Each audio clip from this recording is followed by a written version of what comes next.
성 베드로입니다. 홍연아. 산티아고 성지순례길을 여행이라는 어떤 이야기를 할 때 사치적인 부분은 없지 않는가. 순례라는 길이 집착은 좀 안 했으면 싶어요. Paris to LA. If you're a lady and you wanna be the babe.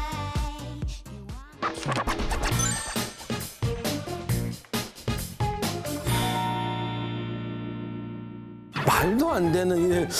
절대 아무 때는 밥 못 먹습니다. 반드시 지켜야 될 시간이 있어. 정확한 시간은 11시에서 11시 반. 그거 지나고 가면은 밥 안 줍니다. 아무나 가서 먹을 수 있어요. 일단 아무나 가서 먹을 수 있는데 한 가지 예의가 있죠. 합장을 잘해. 특히 내가 깜짝 놀라는 거는 성호를 긋는 거 물론 존중합니다. 그러나 약간 깜짝 놀라는 분도 있을 수 있으니까 밥 먹는 곳이 절이니까 합장을 잘하면 조금 시간이 약간 좀 넘어갈 때 해도 열어주죠. 도시 공부하러 절에 들어가도 되나요? 떨어집니다. 누가 요즘 옛날에는 책을 싸들고 가면은 뭐 그 책을 다 외우고 읽고 이거 다 했지만 요즘은 인강 들어야 됩니다. 요즘 절에 가서 고시하면은 인터넷이 안 터져가지고 오히려 떨어질 수 있는. 절에서 공양 잘하기 위해서는 합장을 잘해야 되듯이 천주교에서는 십자성호라는 이 십자성호가 천주교를 대표하는 상징이거든요. 십자성호만 하나 배워두면 전 세계 어느 나라에 여행을 가서 귀여움 받습니다. 왜 이렇게 앉았다 일어났다 시키는 거예요? 미사 중에 일어나는 일은 신과 커뮤니케이션하는 시간이거든요. 그러니까 이왕이면 버라이어티하게 참여해야 더 동적으로 참여할 수 있지 않겠습니까? 그래서 앉았다 일어나는 거 정도까지 만들어 놓은 것이 천주교 미사입니다. 미사포를 쓰게 됐던 계기는 여성은 이 머리카락이 말하자면 욕망의 상징으로 여겨져서 본인 스스로도 머리를 가리는 것이 욕망을 내려놓고 기도에 집중할 수 있다. 그런 것이었는데요. 그 의무는 사라졌습니다. 이제는 멋으로 많이 쓰세요. 그래서 옛날에는 다 가리기 위해서 이 전부 다 두꺼운 차를 썼는데 지금은 망사로 주로 이렇게 해가지고 요즘은 아주 다른 용도로 많이 쓰이고 있습니다. 질문. 난 어떻게 해야 돼요, 그러면? 여자가 쓰는 겁니다. 고해성사가 완결되는 것은 죄를 하느님이 사해줬다고 믿을 때만 완결되는 거지, 죄는 다 고백했는데 하느님이 내 죄를 사해준다는 사실을 믿지 않는 사람에게는 의미가 없는 거예요. 그러니까 고해성사는 신자들이 하는 거고요. 만일에 고해에서 문이 열려 있다고 그래가지고 신자 아닌 사람이 들어가서 자기 죄를 고백하고 뭐 한탄도 막 하고 그러면 그거를 듣고 있는 신부님이 너 나가 이러지는 않죠. 다 들어주고 이제 그래 잘 사세요 하는 거는 상담이죠. 질문. 저는 고해성사로 하느님이 죄를 사해줄 수 있다고 생각하세요? 받으면 좋죠. 믿어요? 난 믿을게. 그럼 세례를 받으세요. 여기 또. 그럼 뭐 안 할래요? 큰 절에 가면은 범종이 있는데 네. 범종 한번 쳐봐도 되나요? 큰일 나죠. 범종이 원래 이게 신호예요. 절이 이렇게 굉장히 넓으니까 화제나 뭐 최고 어른 선생님 누군가가 돌아가셨을 때, 그랬을 때 이제 종을 치는 거예요. 만약에 정말 난 종을 너무 치고 싶다, 칠 수 있어요. 언제? 제야야 종을 칠 때 보신각 가서. 참 중요한 게 있어요. 진짜 중요한 거. 절에서 정말 쫓겨날 일이 하나 있는데 절대 가운데로 들어가시면 안 됩니다. 거기는 스님들만. 여러분들은 좌우로. 저 가운데로 들어갔다가 거기 이렇게 준비하시는 보살님한테 아무튼 엄청나게 욕먹었어요. 예의범절도 없다고 엄청나게 그거 욕먹었어요. 진짜 큰일 납니다. 그 해가 중천에 떴을 때가 상당히 좋습니다. 특히 오래된 중세시대 때부터 내려온 성당들은 해가 딱 중천에 뜨는 그 각도에 맞춰서 성당 대문 위에 스테인드 글라스를 그래서 그 스테인드 글라스의 그 빛이 통과해가지고 성당에 쫙 퍼지는 순간이 가장 아름답습니다. 그러니까 그때가 마침 절로 치면은 공양할 때 그 시간이 딱 그 시간이네요. 여기는 배를 채워주고 우리는 빛을 채워주는 이제 그런 거라고 볼 수 있죠.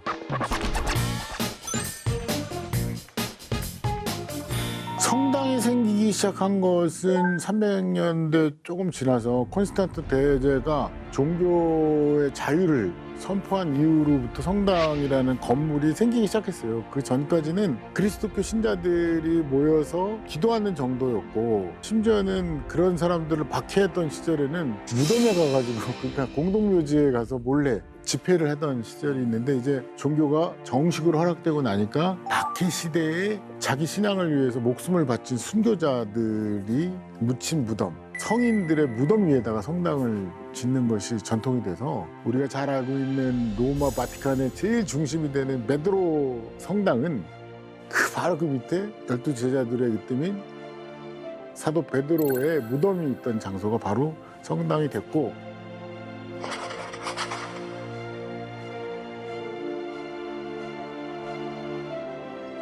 그 성당의 이름도 성 베드로 성당이에요. 그러니까 이제 우리도 대웅전의 본당가에 오다 보면 이제 이렇게 기운 탑이 있어요. 그러니까 우리가 생각하는 탑은 석가탑, 다보탑, 큰 이런 이제 불탑이라고 해가지고 부처님 사리나 아라함과 사리를 모니 불탑의 의미고, 그런 불탑 안에 동글동글하고 이렇게 좀 작은 탑이 있다. 이건 승탑이라고 부도로 한자 표현하는데, 원래 이게 그 절에 사셨던 스님들이 이제 열반에 드시고 나면은 그분들의 이제 사리를 모시는. 그래가지고 가끔 그 승탑 앞에 어떤 분들이 자꾸 이렇게 돌을 쌓아놓더라고, 이렇게. 그거 아닙니다. 그 앞에서 인증샷 찍는 분들. 아, 예전에는 안 그랬는데, 예전에는 그냥 연인들이 오셔서 이제 8장 정도까지는 이게 뛰거나 괜찮은데, 요즘 이제 조금 젊으신 분들은 뽀뽀를 하면서 이게 찍는 건 아니지 않나. 그 정도는 조금 자제를. 왜냐하면 부처님 법을 만나는 데 있어서의 어떠한 분별심을 둘 수 없고, 가리지 말고 다 받아들이고 걸림없이 살으라고 문자를 주지 않죠. 야, 이거 진짜 일주문이라고 어떤 분이 나한테 질문한 적이 있는데, 왜 기둥이 2개냐고. 기둥 하나로 뭘 어떻게 세워? 이게 기둥이 2개지만 옆에서 보면은 하나로 보이고, 여기서 들어가는 순간부터 제발 딴 생각하지 말고 오로지 부처님을 향한 하나의 마음으로 들어가라. 그런 뜻이 있는 것이지 엄청난 발견을 하셨다는 생각 안 하셨으면 좋겠습니다. 그 다음에 이제 기적이 일어난 장소에 성당이 생기죠. 요거는 우리 비슷하네. 그 다음에 요즘 들어와서는 그냥 역세권. 아, 여기서 우리가 약간 한 발 늦었어. 뒤늦게 산에서 내려오느라 힘들어. 이미 선점을 다 했더라고. 역시 요즘 역세권이지 뭐.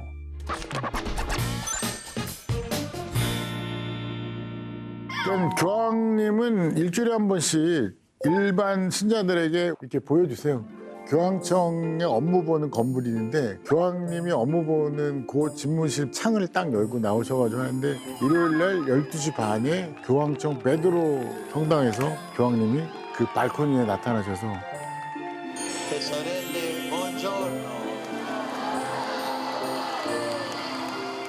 이왕이면 로마에 가셔서 교황님을 일요일 12시 반. 눈으로 볼 수 있는 시간이 있으니까 그건 굉장히 팁이죠. 불교는 한국 불교 문화만 해도 더 많이 보러 들어올 정도로, 특히 이제 관음성지, 33 관음성지라고 바닷가 쪽으로 해수 관음성을 보고 내려오면은 그 바위 사이 바닷가 절벽에 이렇게 딱 붙어 있는 암장, 홍련암 유명하고, 홍련암 바다 밑으로 파도가 들어와요. 이유가 있어. 이게 의성대사라고 하시는 분이 당나라 유학을 갔다 오고 홍련암 자리에서 7일 7야 동안 기도를 하다가 붉은 연꽃에서 관세음보살님을 만나 뵀다, 친견했다라고 한 장소가 거기라. 물론 사실은 그게 파도가 들어오고 나간다라고 하는 것을 보여주는 역할도 있는데, 종교적으로 좀 볼 때는 들어야 돼. 왜냐하면 이제 그 관세음보살님이라고 하는 분이 잘 들어줘서 그 중생의 마음을 편안케 했다 해가지고, 이게 파도 셀 들리면서 항상 깨우침의 소리를 잃지 말고 가라 뜻에서 지은 곳이 홍련암.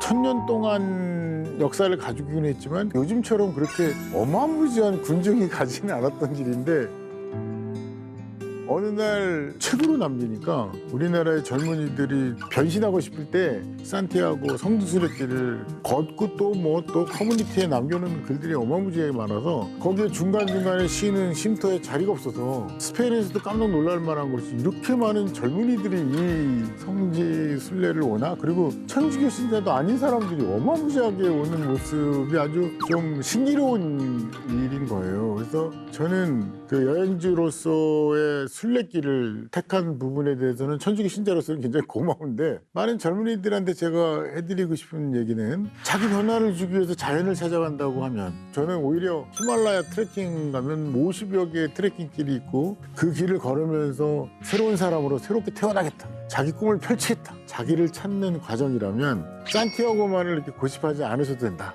그래서 많은 시간과 경비를 들여야만이 효과가 있는 게 아니고 자기를 찾는 작업이면 돼요. 가장 중심에 진정한 나를 바라보는 그 작업이 꼭 선행되어야 된다고 생각해요. 나는 이제 순례라는 게 결국은 우리 신부님 이야기했지만 어떤 의미를 떠나서 자기 자신에 대한 발견의 의미가 사실 부인할 수는 없겠죠, 사람들이 다. 저는 그래서 이게 불교에서 수처작추 입처계진이라는 이야기가 있거든요. 그게 뭐냐면 자기가 있는 자리, 내가 발을 딛고 있는 그 자리에서 자신의 뜻을 열 수 있어야 된다. 그러니까 우리가 뭔가 찾기 위해서 길을 떠나고 여행을 떠나는 건 없죠. 결국은 그걸 실현하는 곳은 내가 다시 돌아와서 있는 곳이. 이름을 뭐 순례길을 간다, 그 순례가 되는 건 아니니까. 저는 그래서 물론 여러분들의 많은 선택이라고 생각하지만 진정한 순례라는 개념은 자기 마음을 어느 작은 공간이라도 찾고 발견하려고 들면은 난 거기서 충분한 순례라고 하는 걸 동네를 돌아도 얻을 수 있다고 생각을 하지. 그래서 너무 순례라는 길이 집착은 좀 안 했으면 싶어요. 어느 곳이든지 이야기가 없는 곳은 없다. 이 세상에 어느 동네에 가도 우리 동네 그 뭐 큰 나무 아래에도 정말 많은 이야기. 근데 그 이야기가 뭐 나의 이야기는 아니지만은 조금은 나는 그래도 그곳에 있는 이야기들 조금 들어보면서 그 이야기 속에서 자기의 이야기도 충분히 이야기가 만들어지기도 하고 그야말로 나에게 의미 있는 곳이 되니까 이왕이면 여행 자체 편하게 가지만 이야기에 대해서 조금 한번 돌아보고 만들어 보는 것은 좋지 않게 난 생각을 해요. 1000년 전에는 유럽에는 대부분 아무것도 없었습니다. 하지만 유럽이 1000년을 지나서 1100년, 1200년, 1300년 되면서 굉장히 많이 발전하게 됩니다. 이 시기를 로마네스크 시기 또는 고딕이라고 부르게 되는데요. 이 시대의 미술로 들어가기 위해서 우리가 해야 될 게 하나 있습니다. 바로 뭐냐면 걷기입니다. 예, 좀 이거 과장을 한 건데요. 걷기는 아니고 정확하게는 순례의 시대에 들어가게 됩니다. 그리고 그 순례자들이 가장 많이 그 당시에 갔던 곳이 여러분이 지금 보고 계시는 이곳입니다. 산티아고 데 콤포스텔라라는 곳입니다. 자기 마을에서부터 어디까지? 산티아고, 스페인에 있는 그곳까지 걸어서 가게 됩니다. 짧으면 몇 달, 길면 몇 년씩 이 순례의 길을 가는 거고요. 기독교인으로서 참회와 용서의 시간을 일생에 한 번 가지려고 이 길을 떠났던 겁니다. 그리고 이 길이 따라서 뭐가 만들어져요? 도시가 만들어집니다. 이게 중요한 게 바로 이겁니다. 이때 도시가 20km, 30km마다 만들어지거든요. 왜 20km, 30km마다 만들어지는지 아시겠어요? 우연인데 저희 신랑이 지금 산티아고 가고 있어요. 지금 포르토에 있어요. 큰 잘못을 했나요? 아니야. 그런데 20-30km가 하루에 걸을 수 있는 양이어서 그 묵을 때가 필요하니까 아무래도 말씀드리면 정확한 얘기입니다. 많이 걸으면 40km, 100리도 걷지만 평균 20km에서 30km를 걷게 됩니다. 뭐 산도 있고 이렇기 때문에요. 그러다 보니까 20km, 30km마다 도시가 생긴 겁니다. 그러니까 유럽에 벌판만 있다가 이 사람들이 다니면 길이 생기고 그 길 따라 또 뭐가 생기는 거예요? 도시들이 생기고 또 사람들이 왔다 갔다 하니까 이 도시에 활력이 생기게 되는 겁니다. 예, 지금은 저렇게 뭐예요? 고어텍스와 이런 기능성 옷을 입고 걷지만 그 당시에는 정말 진짜 누더기 같은 옷을 입고 장죽 하나 들면서 먹을 거는 등에다 지고 이렇게 걸었던 겁니다. 이 순례자들의 모습들이 계속 생기면서 유럽의 모습이 지금과 같은 모습으로 조금씩 바뀌게 되는데요. 당시 우리가 모르는, 우리가 지금과는 굉장히 다른 하나의 풍경이 있는데요. 그게 바로 뭐냐면 스페인에 있던 대부분의 지역이 누구의 지배에 있었냐면은 이슬람의 지배에 있었습니다. 지금은 저렇게까지 올라가고요. 732년 경우에는 프랑스 파리 앞마당이라고 할 수 있는 뚜르까지 이슬람들이 공격해 올라갑니다. 그걸 결국 샤를 마르텔이라는 유능한 장군이 그걸 이제 무찌르게 되고요. 그렇게 되면서부터 더 이상 이슬람 세력이 북진은 하지 못합니다만 대부분 어느 지역을 지배하고 있었어요? 이베리아 반도를 지배하고 있었습니다. 그걸 조금씩 밀어내는 역사가 또 유럽의 역사 중에 중요한 한 부분을 차지합니다. 그래서 산티아고가 순례길이 한참 유행할 때는 이슬람 세력과 기독교 세력의 일종의 버퍼존이라고 할까요? DMZ를 따라 걷는 거나 마찬가지였습니다. 그러니까 사실 단순한 순례 이전에 상당한 정치적인 목적, 이 지역, 새롭게 이슬람한테 뺏었던 이 땅들에 대한 어떤 지배에 대한 열망을 보여주는 게 순례의 또 하나의 중요한 단서였다는 것도 역사적으로 한번 살펴볼 필요가 있습니다. 사실은 이 산티아고에 모셔진 성인은 야고보 성인입니다. 영어로는 제임스라고 하는 이 성인을 산티아고에 가면 만나실 수가 있는데요. 야고보 성인이 그 당시에 그렇게 많이 추앙됐던 거는 이분이 이슬람과 싸울 때 하늘에서 나타나셔서 이슬람들을 무찔렀다는 그런 이야기가 전설처럼 전해오기 때문에 이 야고보 성인은 마타모로스라고 해갖고 이슬람에게 승리를 가져다주는 그런 성인으로 추앙받게 됩니다.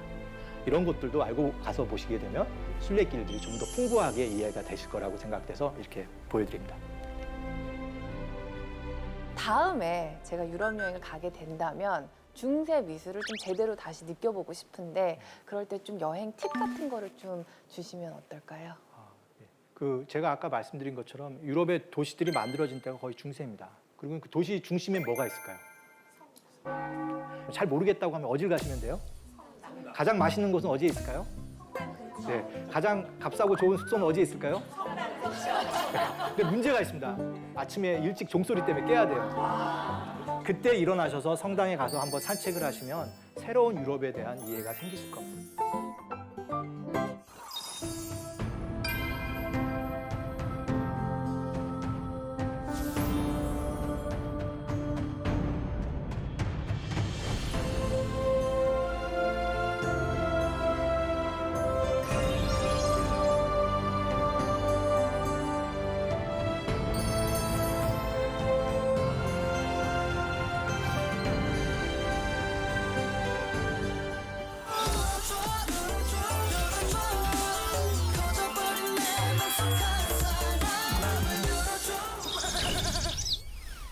고딕 미술 하면 어떤 것이 좀 떠오르십니까? 조금은 딱딱한 격식 있는 이런 게 생각이 나거든요, 저는. 예, 그게 일반적으로 우리가 고딕하면 드는 생각인데요. 사실 조금 고딕 미술을 보고 나시면 그 용어가 적절치 않다는 생각을 하실 수도 있습니다.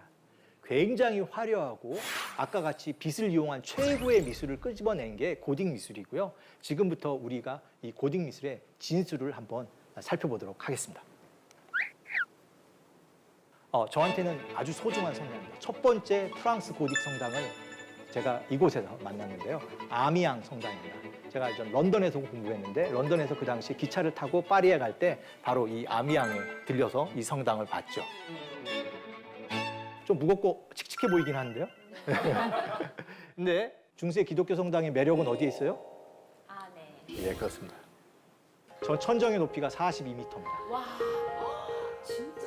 예, 말하자면 뭐 한 13, 14층짜리 되는 건물이 내부가 완전히 통으로 있는 겁니다. 게다가 이 폭은 좁고 높이가 높기 때문에 하늘을 향해 향승감이 어마어마하게 됩니다. 게다가 중요한 거는 3, 4층짜리 되는 건물이 내부가 완전히 통으로 있는 겁니다. 게다가 이 폭은 좁고 높이가 높기 때문에 하늘을 향해 향승감이 어마어마하게 됩니다. 게다가 중요한 거는 천장이 더 밝죠. 하늘에 닿아 있는 천장 쪽으로 창이 다 열려 있습니다. 살펴보시면 여기에서 보이는 이러한 기둥이나 이런 것들이 다 돌입니다. 그리고 이 돌들이 실질적으로 저런 뼈대처럼 힘을 받고 있는데요. 이게 철골 기둥으로 만든 게 아니라 돌로 다 만들고 기둥이 힘을 실제로 받고 있고 그 나머지 부분 빈 공간은 다 뭐로 만들었어요? 창으로 채웠습니다. 그리고 어디로 갈수록 창이 커져요? 위로 갈수록 창이 커져서 그야말로 천정이 가장 밝은 실제로 고딕 미술의 정수인 고딕 성당에 들어가서 보시면 그 밝고 명랑한 빛의 세계에 흠뻑 빠지실 수가 있습니다. 여러분 요즘 굉장히 멋있고 좋은 힙한 공간을 가서 보시면 인테리어 중에 노출 컨셉 있는 거 아세요? 예, 천정 같은 거 다 드러내고 벽도 있는 거 그대로 다 드러내고 있는데요. 사실 이 중세 고딕 성당은 노출 컨셉을 그대로 보여주고 있습니다. 어떤 장식이나 이런 거 없이 순수하게 있는 재료의 그 모습 그대로를 살리고 있는 것이죠. 이 고딕 성당이 높아질 수 있었던 거는 건물 바깥이 복잡하기 때문입니다. 그러니까 안에서도 힘을 기둥들이나 이런 곳이 받고요. 바깥에서도 다양한 기둥들이 솟아나서 힘을 분산하고 있습니다. 자세히 보시면 이런 기둥들이 바깥쪽으로 있어서 밖은 굉장히 복잡합니다. 그런데 이제 뭐 이런 거는 그냥 하나의 작은 아이디어지만 가서 보시면 재밌을 수가 있어요. 뭐냐면 처음에 이 건물을 지은 사람은 기둥을 조금 위쪽에다 댄 것 같아요. 그런데 이게 균열이 생겨갖고 아래쪽에다 하나 더 댔습니다. 그래서 이게 기둥만 된다고 잘하는 게 아니라 어디 정확하게 힘을 받는 곳에다가 정확하게 기둥을 대야 이 건물이 몇백 년이 지나도 안전하게 유지가 되는 겁니다. 이제 중세 미술에서 우리가 조금 어렵고 알고는 쉽지만 좀 낯섰던 그 부분을 하나 더 짚어보도록 하겠습니다. 바로 뭐냐면 이 성당, 샹트 샤펠레 성당인데요. 당연히 이 샹트 샤펠레 성당도 어디가 중요해요?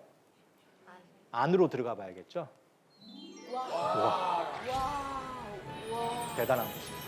프랑스 파리에 가셔서 샹트 샤펠레를 안 보고 오시면 아무것도 안 보고 오십니다. 그래서 제 수업을 들으시면 갔다 온 사람보다 안 간 사람이 더 마음이 안도가 됩니다. 갔다 온 사람들은 땅을 치죠. 저기는 좋구나. 이것도 모자이크입니까? 아닙니다. 이제 중세 초기에는 모자이크가 중요하지만 중세 후반으로 오면은 이 스테인드 글라스가 굉장히 중요하게 됩니다. 이 유리 창이 이 미술의 중심으로 자리하게 됩니다. 이 스테인드 글라스 아주 독특하게 만들어집니다.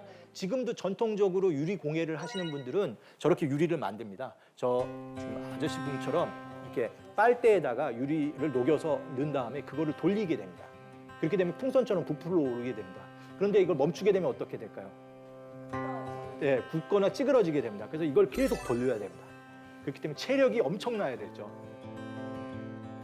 그렇게 해서 유리가 나오면 그 유리가 크지가 않습니다. 그걸 잘라갖고 이어붙여서 이런 이야기를 만들게 되고요. 굉장히 힘든 거지만 합니다, 미술은. 혹시 성경에 대한 지식이 많다고 생각하시면 한번 가서 성경 지식을 확인해 보세요. 제가 알기로는 1100개가 넘는 성경의 에피소드가 여기에 다 들어가 있습니다. 그러니까 요거 짚어가서 보시면 중세인의 눈으로 샹트 샤펠레 성당을 마음대로 감상하는 그런 계기가 될 겁니다. 한 시간이 막 몇십 년씩 걸리게 됩니다. 예, 이게 여러 명이서 많은 사람들이 한꺼번에 붙여서 왕실 후원 성당이라서 이렇게 호화롭게 된 겁니다. 그 당시에 아주 국력이 솟아오르던 프랑스 루이 9세가 이 성당을 지으라고 했기 때문이고요. 이 성당을 지은 이유는 여기에 굉장히 중요한 성물을 안치시키려고 합니다. 우리가 성물하면 잘 익숙하지가 않죠. 믿거나 말거나 여기에는 예수님이 십자가에 매달렸을 때 썼던 그 가시 면류관이 여기에 있었습니다. 건물을 지을 땐 400억이었으면 그 면류관을 살 때 1000억을 드립니다. 그렇게 귀했고 그걸 꼭 사람들에게 보여주기 위해서 이 아름다운 성당을 지은 겁니다. 그럼 어디 갔을까요, 면류관? 네, 프랑스 혁명 때 없어졌어요.